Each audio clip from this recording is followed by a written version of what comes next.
apportons nos dîmes et nos offrandes en guise de rappel des bénédictions reçues du Seigneur pendant cette semaine. Réjouissons-nous et adorons-le. Ô Dieu, toi, le Créateur de l'univers, accepte l'offrande de notre cœur, prends-le, purifie-le, fais-en le tien. Amen.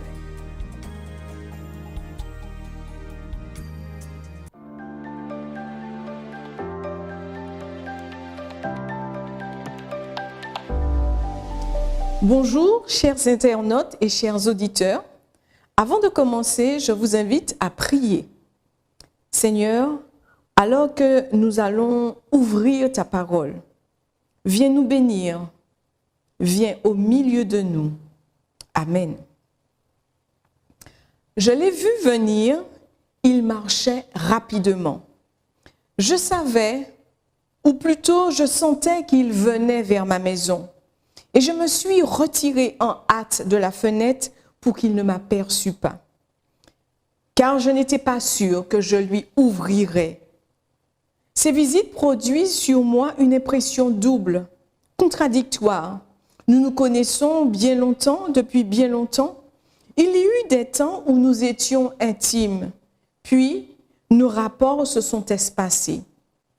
D'une part, je me sentais honorée et heureuse de l'avoir chez moi. D'autre part, je me sentais souvent gênée. Il me posait des questions personnelles, assez abruptes, qui agissaient sur moi comme des brûlures. Je tâchais de détourner l'attention vers le domaine des idées et des doctrines. Mais toujours, il le ramenait vers les choses intimes dont je craignais de parler. Plusieurs fois, il est venu et au lieu de lui ouvrir, je me suis cachée, non sans honte, non sans remords. Voici maintenant, il est arrivé à ma porte, non pas à la porte principale de la maison. Il se tient en ce moment devant une porte de derrière, plus petite. Au début de notre intimité, quand je ne voulais pas avoir de secret pour lui, je l'avais prié de venir toujours par cette porte de derrière, laissant la grande porte aux hôtes étrangers, aux visites de cérémonie. Puis, je me suis mis à éprouver un véritable malaise devant l'usage qu'il faisait de cette porte réservée. Entrant par derrière, il était à même de voir ou même de traverser les pièces familières mal entretenues. Il semblait prendre un intérêt à ma salle à manger, à ma cuisine, à ma chambre à coucher. Le désordre et la poussière ne lui échappaient pas. Il y fit même des allusions à la fois discrètes et directes. Je répondis évasivement, « Oh, c'est si difficile, je n'arrive pas. » Il me dit alors, « Et si nous essayions ensemble, tous deux ?» Mais j'avais peur. Je craignais qu'il découvrît à quel point certaines choses n'étaient pas celles qu'elles devraient être. J'ajournais, je prétextais des occupations urgentes et afin de couper court, je condamnais la porte de derrière. Je le fis désormais entrer par la porte de la façade. Je le reçus dans le salon. Ces visites devinrent de mon fait de plus en plus froides, formelles et de plus en plus rares. Il est donc arrivé à la porte de derrière. Elle est close. Depuis que sa porte a été condamnée, une végétation sauvage commence à la recouvrir. L'herbe croît librement. Au pied de la porte poussent des herbes folles, des ronces et même des plantes toxiques. La serrure est rouillée. Il s'est arrêté devant sa porte et il la regarde. Va-t-il frapper? Veut-il entrer par cette porte et montrer ainsi qu'il désire renouer des relations intimes d'autrefois? Mais voilà qu'il frappe. Vais-je ouvrir? Rien n'est prêt pour le recevoir. Un désordre inouï s'étale partout. Mais où se trouve la clé de cette porte? Il frappe encore. Et je l'observe de loin. Il frappe doucement. Il ne donne pas un coup de poing. Il heurte lentement la porte avec le doigt majeur. Je remarque que son regard n'est pas dirigé en face, vers la porte. Tout en frappant, il regarde par côté, vers le ciel. Son expression est grave, attentive, mais non impatiente. Voici, je me tiens à la porte et je frappe.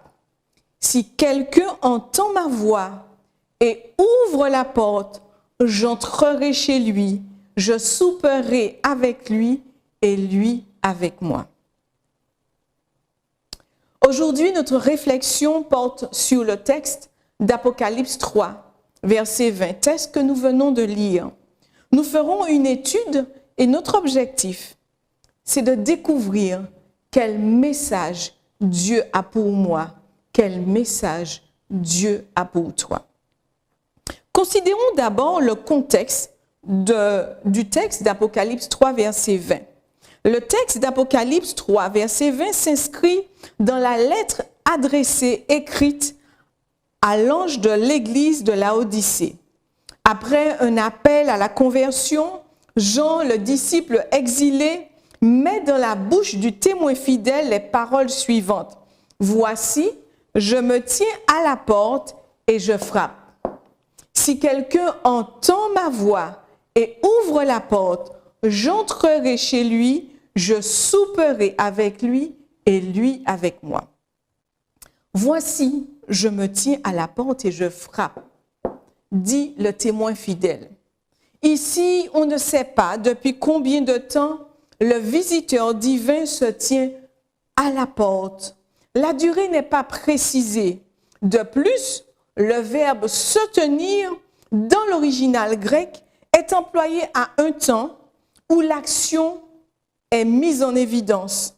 Le verbe « tenir » qui est utilisé en grec signifie « se tenir » dans le sens de s'arrêter, se tenir immobile, mais aussi se présenter. Ainsi donc, le messager dit à l'église de Laodicée, Dieu se tient immobile. Il s'est arrêté à l'entrée de chez toi, devant ta porte, et il frappe. À la porte de ton cœur, à la porte de ton âme, il frappe à la porte de ta vie. Dieu frappe toujours. Il frappe. Je me tiens à la porte et je frappe. Le verbe, chers auditeurs, chers internautes, est au présent. Il s'agit d'une action répétée, continue. Que faire? Depuis quand Dieu est-il immobile à l'entrée de chez toi? Depuis quand s'y est-il arrêté? Vous savez, depuis fort longtemps. Depuis fort longtemps, Dieu frappe pour t'interpeller, pour te signaler sa présence.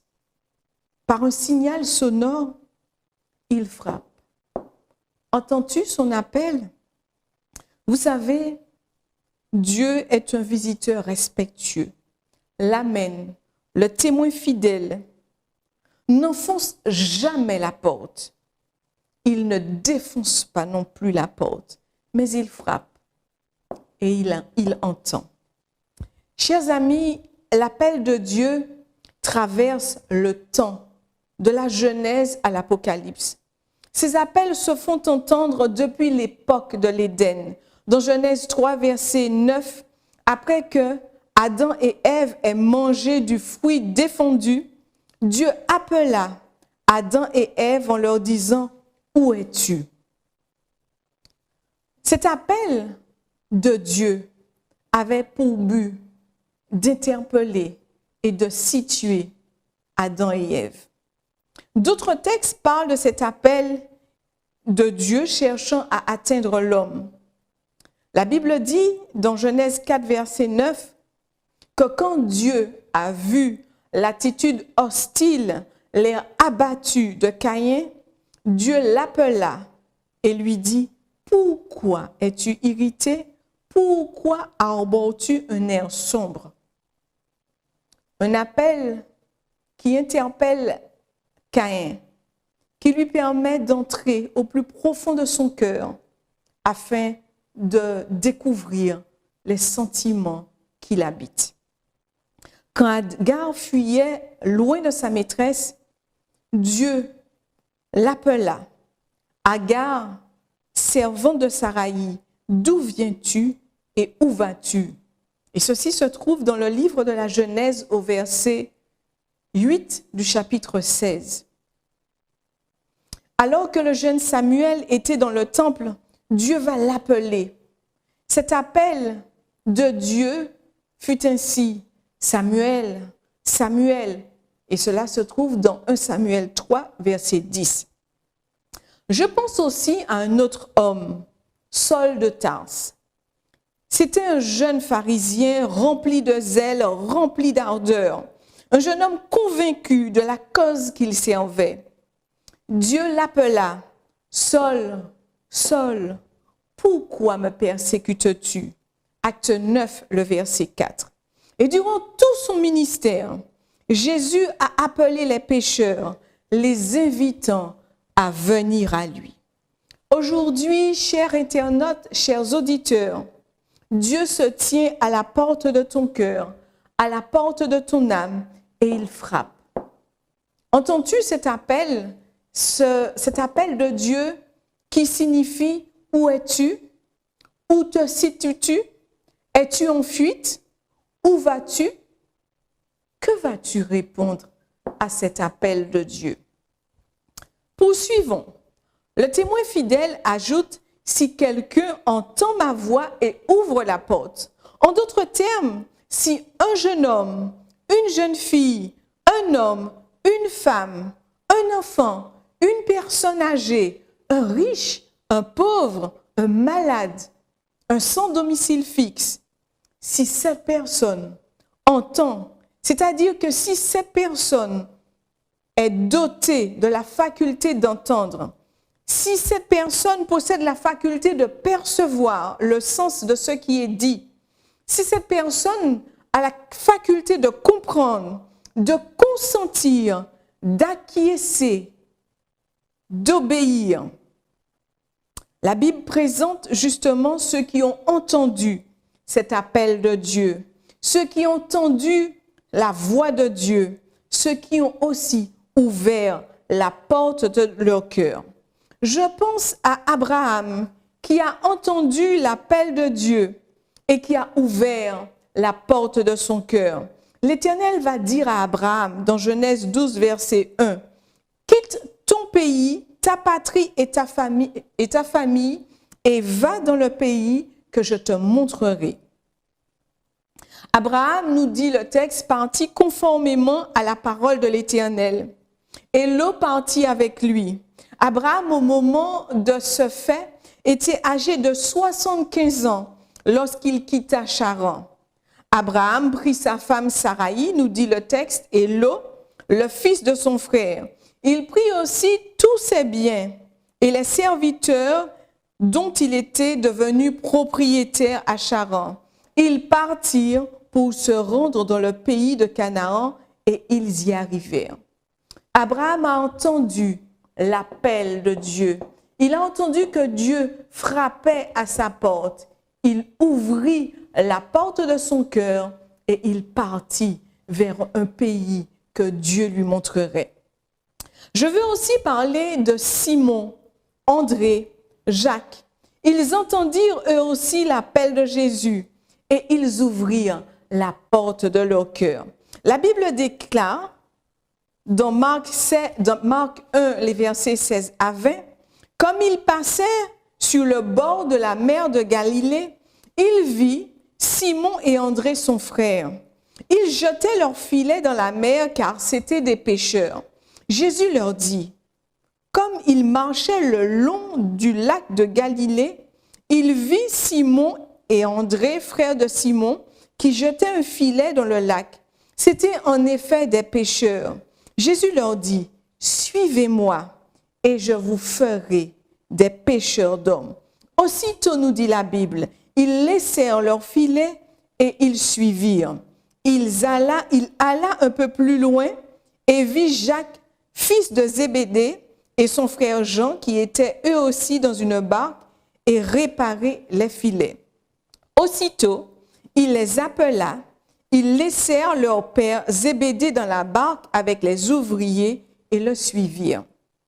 Simon, André et Jacques avaient entendu l'appel de Jésus et ils ont ouvert leur cœur. Le témoin fidèle déclare, si quelqu'un entend ma voix et ouvre la porte, que signifie donc justement le mot ouvrir? En fait, le mot ouvrir, c'est écarter ce qui empêche d'entrer, de voir. C'est aussi faire ce qui était clos, faire que ce qui était clos ne le soit plus. D'une manière générale, l'être humain se protège derrière des murs, derrière des portes, il se cache. Et à l'origine, la porte permettait de contrôler les passages et d'empêcher à un intrus de pénétrer à l'intérieur. La Bible déclare que lorsque Caïn entendit du moins la voix de Dieu, l'interpellation de Dieu, c'était un appel à changer d'attitude. L'Éternel avait appelé Caïn à changer d'attitude. Pourquoi es-tu irrité et pourquoi arbores-tu un air sombre? Certainement, dit la Bible, si tu agis bien, tu te relèveras. En revanche, si tu agis mal, le péché est couché à la porte et ses désirs se portent vers toi. Mais c'est à toi de dominer sur lui. Pourtant, Caïn n'entendit ni la voix, ni l'appel du Seigneur. Le récit biblique nous apprend que Caïn dit à son frère Abel, « Allons dans le champ. » Et alors qu'ils étaient dans les champs, Caïn se jeta sur son frère et le tua. Chers internautes, chers auditeurs, Caïn n'a pas ouvert la porte de son cœur. La jalousie était un obstacle dans son cœur. Cet obstacle qui était la jalousie était si grand qu'il remplit le cœur de Caïn, le poussant au meurtre. Et toi, quels sont les obstacles qui t'empêchent d'ouvrir la porte de ton cœur? Serait-ce la jalousie, la haine, la médisance, l'égoïsme, l'immoralité, l'envie, la critique, l'insatisfaction, l'argent ou pourquoi pas une personne? Rappelons-nous, chers internautes, chers auditeurs, que l'Amen, le témoin fidèle, le Dieu du ciel, n'enfonce jamais les portes. Il ne défonce pas la porte, mais il frappe et il attend. Dieu laisse à chacun la liberté de choisir et la liberté de lui ouvrir la porte de son cœur. C'est l'individu, la jeune fille, le jeune homme, l'homme, la femme, la personne âgée, l'enfant, le sans domicile fixe, le riche, le pauvre. C'est cette personne qui doit décider d'ouvrir son cœur à Dieu. Dans le monde antique, il y avait un objet qui était carrément appliqué sur les portes. On appelait cet objet un heurtoir. C'était des espèces de marteaux qui permettaient, accolés à la porte, qui permettaient de signaler l'arrivée d'un individu, l'arrivée d'un autre. Et dans les mondes anciens, on ne frappe pas par hasard à une porte. Les Grecs étaient des hommes, des personnes pointilleuses sur les visites inopinées dans leur logement. Entrer sans frapper était considéré comme une violation. En réalité, celui qui frappe à l'époque antique a une bonne raison de frapper. Chers internautes, chers auditeurs, si Christ frappe à ta porte, ce n'est pas par hasard. C'est parce qu'il t'aime et c'est parce qu'il veut te sauver. Dans le passage qui nous intéresse, Christ manifeste sa discrétion et son grand respect pour la liberté de chacun. Christ n'entre jamais chez quiconque par effraction. La Bible nous dit, si quelqu'un entend ma voix et ouvre la porte, Dieu ne viole pas l'intimité de l'individu. Il est debout, il se tient immobile, il frappe, il s'annonce, il avertit son arrivée, il signale sa présence. Le maître, l'occupant, est libre de lui ouvrir la porte de son cœur. L'auteur du livre de l'Apocalypse poursuit. Si quelqu'un entend ma voix et ouvre la porte, j'entrerai chez lui, je souperai avec lui et lui avec moi. Quand l'individu entend la voix de Dieu et lui ouvre la porte, Dieu entre chez lui et soupe avec lui. Vous savez, le mot souper, le mot entrer plutôt, est important. Il est employé dans le sens d'aller, de venir dans une maison. C'est également entrer dans les sentiments, dans les idées de quelqu'un. En ce qui nous concerne, il s'agit du cœur. Après avoir frappé, Dieu prévoit un avenir à celui qui lui ouvre la porte. Et la Bible dit que Dieu soupera avec cette personne qui lui a ouvert la porte. Dans la Bible, les repas occupent une place très importante. Dieu désire manger à notre table. Il désire converser avec nous. Il souhaite être notre hôte. Lors des repas, il faut savoir qu'il se crée une véritable identité de vie entre tous les participants. C'est aussi autour de la table que l'on se rencontre, que les parents transmettent leur savoir, que les parents transmettent les valeurs à leurs enfants. Le repas, c'est aussi le moment où l'on va se raconter. On fait le point sur les petites choses du quotidien. Il faut savoir que le fait de manger ensemble, eh bien, unit. On s'y réconforte, on s'y réconcilie, on scelle également des alliances. Et ceci, eh bien, est prouvé dans le texte de Genèse 26, les versets 26 à 31.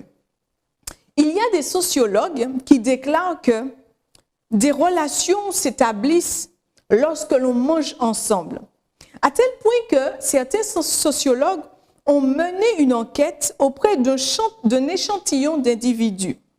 La plupart des individus interrogés ont admis que lorsqu'il s'agissait de prendre un café, de prendre un jus avec le sexe opposé, eh bien, c'était amical. Mais lorsqu'il s'agissait de déjeuner, de prendre un repas solide avec quelqu'un du sexe opposé, alors c'était différent. Et ce type de repas était même considéré comme une tromperie. Manger serait tromper. Nombreux sont les sociologues qui ne sont pas d'accord avec de telles conclusions. Cependant, avec quel Dieu mangeons-nous? Chers internautes, chers auditeurs, Dieu t'invite à souper avec lui. Et de la même manière que le couple se forme souvent autour d'un dîner amoureux. Généralement, ces dîners amoureux sont assez longs.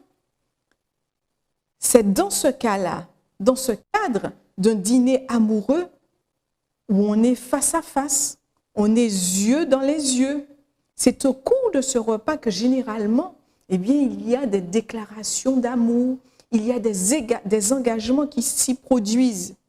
Dieu, au cours de ce repas, veut renouer avec toi. Il veut te reconquérir. Cher internaute, cher auditeur, toi qui m'écoutes, j'aimerais te dire que mon Dieu est un Dieu amoureux. C'est un Dieu qui aime ses créatures et il souhaite que tu lui ouvres la porte parce qu'il t'aime. En effet, dans le livre d'Osée, chapitre 2, le verset 16, on y lit « C'est pourquoi je veux la séduire, je veux la conduire au désert, je parlerai à son cœur. » Chers frères et sœurs, chers internautes, chers auditeurs, Dieu désire une chose. Il désire reconquérir ton cœur. Il désire te séduire pour sceller une alliance avec toi. Souvenez-vous du texte du début que je vous ai lu. Nous nous étions arrêtés ici. Il ne donne pas des coups de poing, il heurte lentement la porte avec le doigt majeur. Je remarque que son regard n'est pas dirigé directement en face vers la porte. Tout en frappant, il regarde par côté, en haut, vers le ciel. Son expression est grave, attentive, mais non impatiente. Je poursuis. Il semble se concentrer non sur la porte et la réponse que je ferai, mais sur la grâce que le Père peut accorder, sur la décision que le Père peut inspirer. Il frappe toujours. Je me tiens à la porte et je frappe. Le verbe est au présent. Il s'agit d'une action répétée, continue. Que faire? Je ne puis vivre sans sa présence. Je ne puis supporter sa présence. Si j'ouvre la porte, va-t-il m'adresser des reproches? Essaierai-je de m'excuser? Je ne puis ouvrir que si je me rends à lui sans condition. Alors, il n'y aura plus de problème. Allons, je vais vers la porte. J'ouvre cette porte qui grince, que retiennent maintenant des plantes parasites. Je m'efface. Seigneur, entre Seigneur. Tu sais, j'allais dire, tu sais que malgré tout, je t'aime. Mais je n'ose continuer la phrase. Un sanglot étrangle ma voix. Lui me regarde avec un sourire calme. Il dit, je le sais, je veux souper avec toi. Je m'écrie, Seigneur, je n'ai pas préparé de repas. Je n'ai rien en ce moment. Il répond, c'est moi qui t'invite à mon souper. Je veux discuter avec toi. Causons, car je souhaite faire une alliance, conclure une alliance avec toi. Prions ensemble. Père éternel, depuis fort longtemps, tu frappes à la porte de ma vie. Tu frappes à la porte de mon cœur. Tu frappes à la porte du cœur de ceux qui écoutent. Et cela fait très longtemps. Mais plusieurs d'entre nous résistons parce qu'il y a des obstacles qui empêchent l'ouverture de cette porte. Aujourd'hui, de manière impérieuse, tu frappes encore doucement, car tu veux entrer dans le cœur de quelqu'un. Seigneur, je souhaite qu'aujourd'hui, que tout obstacle soit enlevé, soit levé, que toute jalousie, toute calomnie, toute animosité, tout ce qui pourrait constituer un obstacle t'empêchant d'entrer dans la vie d'un individu, que tu enlèves cet obstacle de telle sorte que tu puisses rentrer dans la vie de cette personne. Oh oui, Père éternel, viens entrer dans le cœur de tous ceux qui ont décidé d'ouvrir leurs portes et conclut une alliance avec tout cela. Ceux qui résistent encore, je sais que tu continueras à frapper, tu attendras avec patience parce que ton amour, c'est de sauver tous les individus. Amen.